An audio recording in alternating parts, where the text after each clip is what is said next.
السلام علیکم ورحمۃ اللہ وبرکاتہ۔ ناظرین اکرام، آج ہم ایک اہم سوال پر بات کریں گے جو بہت سے لوگوں کے دل و دماغ میں گردش کر رہا ہے کہ آخر امریکہ تبلیغی اجتماع میں شورا والوں کو کیوں نہیں بلایا گیا؟ کیا یہ کوئی سازش ہے؟ کیا دعوت نہیں دی گئی یا پھر اس کے پیچھے کوئی گہری حکمت ہے؟ چلیے تفصیل سے سمجھتے ہیں۔ سب سے پہلے یہ سمجھنا ضروری ہے کہ تبلیغی جماعت میں امارت اور شورا کا اختلاف کب اور کیسے شروع ہوا۔ یہ اختلاف نیتوں کا نہیں، طریقہ کار کا تھا۔ ایک طرف مولانا سعد صاحب کی امارت والا نظام، دوسری طرف کچھ اکابر نے شورا کے مشورے سے جماعت چلانے کو ترجیح دی۔ امریکہ کے تبلیغی اجتماع 2025 میں ایک بڑے پیمانے پر منعقد ہوا، لاکھوں افراد نے شرکت کی۔ یہ اجتماع امارت کے نظام کے تحت منظم ہوا، جس میں مولانا سعد صاحب مدعو تھے اور انہوں نے خصوصی بیان بھی فرمایا۔ شورا والوں کو کیوں نہیں بلایا گیا؟ اب سوال یہی ہے کہ شورا کے علماء و اکابرین کو کیوں شامل نہیں کیا گیا؟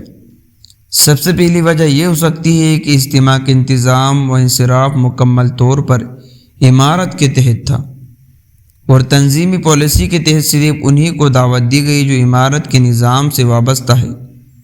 دوسری بات یہ ہے کہ امارت اور شورا کا اختلاف ابھی مکمل طور پر ختم نہیں ہوا، اس لیے بسا اوقات اتحاد کے راہ میں تنظیمی رکاوٹیں آ جاتی ہیں۔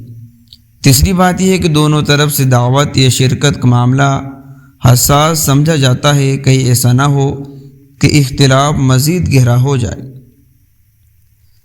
کیا یہ نفرت یا دشمنی ہے؟ ہرگز نہیں، یہ نہ سیاسی معاملہ ہے نہ دشمنی کا۔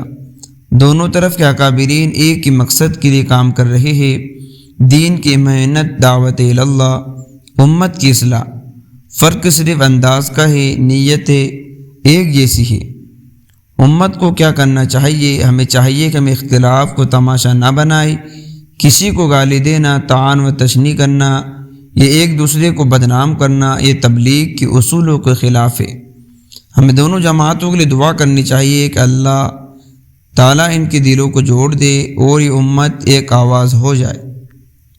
اگر آپ کی ویڈیو پسند آئی ہو تو لائک کرے، شیئر کرے، اور آپ ہمارے چینل پر نئے ہو تو اس کو سبسکرائب بھی کر لیجئے۔ انشاءاللہ اسلامک معلومات کے اوپر ہمارے چینل پر آئے دن ویڈیو آتی رہتی ہے۔ ملتے ہیں نیکسٹ ویڈیو میں۔ السلام علیکم۔